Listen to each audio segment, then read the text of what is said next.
Yo, and welcome back to another training log.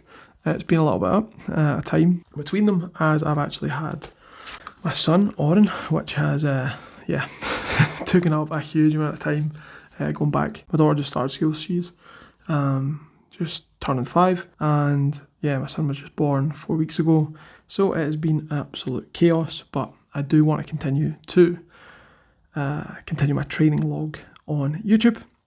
Now, the editing is probably going to be non-existent at this point. I am literally throwing clips onto CapCut and then adding an audio. But hopefully, somewhere out there, someone enjoys watching this training journey. And yeah, you're going to have my sultry tones for the next 10 minutes. So, to give a bit of sort of background to where we're at, in terms of training, I had just finished a power block and then I did a mobility block. And around about that time I also injured my back, which was not fun. And so this block of training that has been shown now is supposed to be sort of focused on conditioning, so trying to improve my cardio, try to improve my work rate, work capacity. But I also spent about 30-40% of it rehabbing the back injury, which meant bringing in single leg work, which for the past 2 years I have kind of not been doing.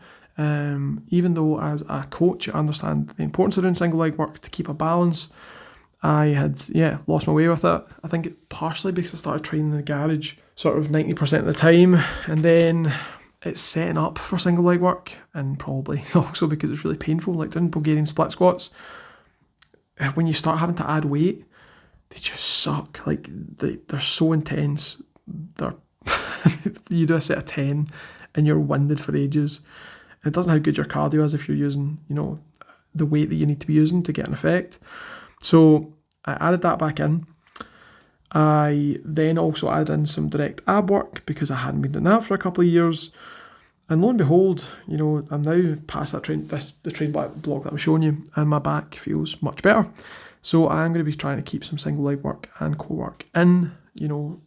I think it's a lesson that repeatedly I have to learn basically through injury, is that you go for 3 or 4 years without any lower back problems because you're doing single leg work and you're doing the core work, and then you drop it and then you find out that you can't drop it. So it'd be good if I could just learn a lesson for good and keep it in, and I'll be trying to do that in the future. So in terms of goals with this training block here, it was just to improve cardiovascular fitness, to get a bit more conditioning, get a bit more work capacity, and to strengthen the sort of weak area, which was single leg work and core work. I did continue to do some big lifts, so you see me doing like some deadlifts, some bench press, and some squat, but I dropped the weights quite a lot on them, and I was doing the single leg work as my primary lifts on my lifting days. Also, there was no footage of it, but I was running a 10k on a Thursday and doing like about 45 minutes, 60 minutes of basketball on a Monday, not playing against anyone, playing against myself, shooting hoops and just having fun. And yeah, I kind of like doing that if I can in the summer when the weather's better, but to be honest, the weather has been shameful in Scotland, and so there was a few times I was having to play basketball in the rain. It wasn't the sort of sunshine dream that I envisioned it was going to be, but I got the work done, and my cardiovascular fitness has improved. However, usually when I do a cardiovascular or condition block in the summer, I'm usually working up to going on holiday. But this year, because we were expecting to have a baby, and we decided probably not a good idea to go on holiday in summer. So I decided this year that I was not going to cut weight, and I was just going to try and maintain weight or gain a little bit of weight and just continue to get stronger, and just go through sort of 2 years of gaining weight or maintaining weight, whereas usually at least once a year I do a clean up and I'll lose some fat. This year I've not done that, and you can see it in my physique. I am carrying a little more cushion for the pushing, but the hope is that translates to being stronger when it comes to 1 rep max testing, probably 2025, January, February, which probably sounds mad to people planning training ahead if you don't plan your training blocks ahead, but my training tends to be, like a year ahead of me at this point. I've been training for 14 years, so I tend to see a block, blocks of training tend to be about 8 to 12 weeks. And then, I've got the full year mapped out of what I'm going to be doing. So, in terms of body composition, there seems to be sort of two camps, and I think that both of them have benefits. So you've got camp one, which is you can gain all the muscle and strength you want without gaining any fat. I would say that this can be true, like you can, not gain any fat and gain muscle and strength.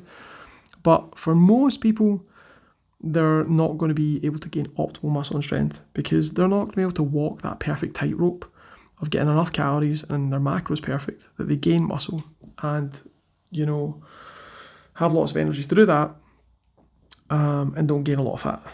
I'm not saying it can't be done, and I would say that for me and for people that have been lifting for probably like 7+ years, natural lifters, they can do it because you're not gaining a lot of muscle. Like at this point for me, I might gain like 2 pounds of muscle in a year of good training.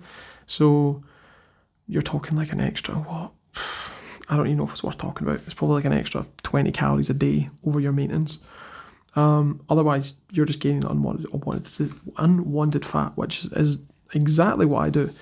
Now, you might say, well, why are you doing that? I suppose it's because of the benefit is that I get to enjoy food.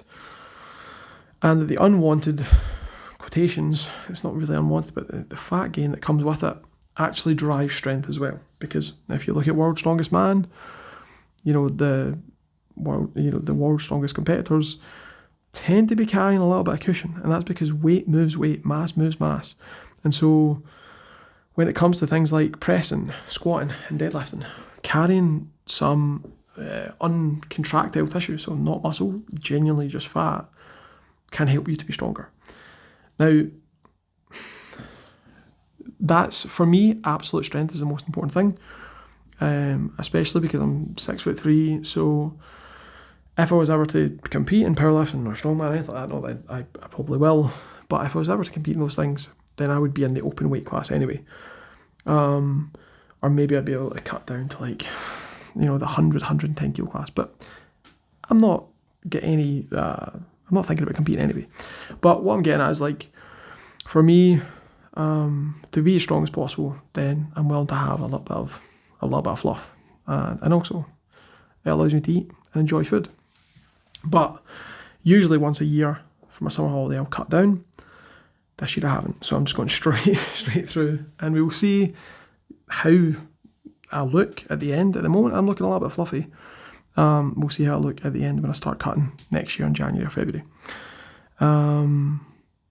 What else have I been doing this training block? So I've been continuing to do arm wrestling work. I think there might be a little clip of that towards the end of this. Arm wrestling is something that I started doing just over a year ago, and I've really been enjoying it. But I think it's the thing that's going to have to give now that I've got my son Oren, because things have to give when you've got kids. You can't do everything, and it's usually on a Friday night, so bed and bath time is going to take priority over it.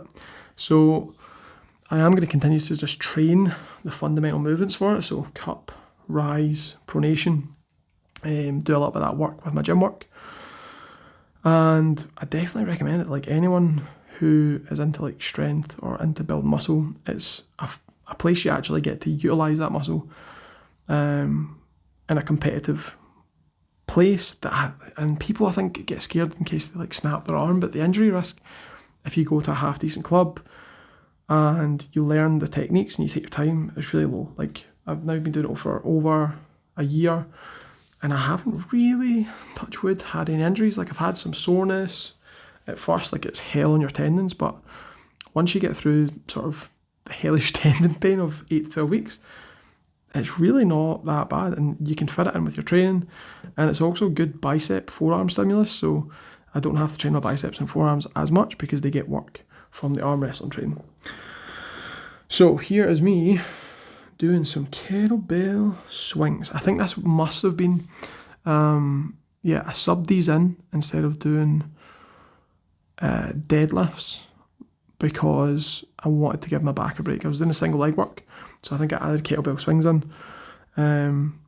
But generally, I don't really recommend them. I think the kettlebell swings are great for burning some calories, great for getting some posterior chain work, like some glute work, some hip work, but there's better things you can be doing, in my opinion, instead of kettlebell swings, unless you have some sort of love for kettlebells.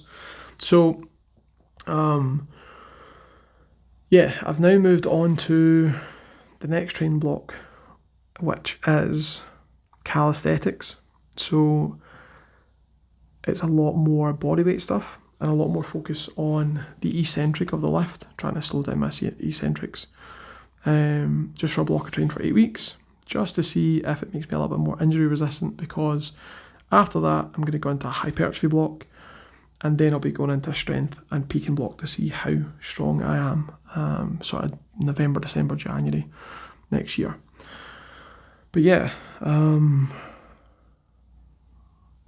trying to think of anything else. Other than that, yeah, the big thing is I've got a son, so my time is squeezed even more. I'm going to have to become more efficient.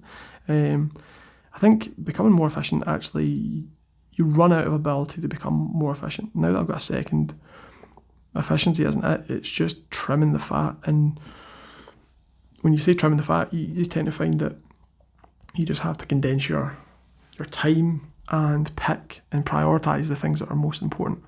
For me, that's making sure I get my work done, making sure that I train, and making sure that I've got a creative outlet. Those are the 3 things. And obviously, looking after my family comes number 1, and looking after my wife comes number 1 as well, joint number 2. And so, yeah, those other things come next, and then it's things like watching TV out the window. There's just things that you have to cut out so that you can, I suppose, keep doing the things that are important to you. But the good thing is, my daughter has been 5, and I got a taste of her getting some independence, and I managed to start picking up more things, and had more time to myself. So I know that it's a really short time, a really short and intense time when you've got small kids. To anyone out there that is becoming a dad, or is thinking about becoming a dad, it's really tough at the start, the adjustment, but they're only small for a really, really short amount of time, and then you sort of get bits of your quotations, bits of yourself back. Finishing up here, this is me benching 140, and I think I did it with a pause rep, which is a PB. Like, I've never benched 140 with a solid pause. I got really overconfident and thought I'd go for a second, but it wasn't happening. But yeah, I'm looking forward to hopefully hitting the 150 kilo bench, which has been a lifetime goal next year. And if you like this video, remember to like the video and subscribe. Catch you later. Thanks for watching. Ciao.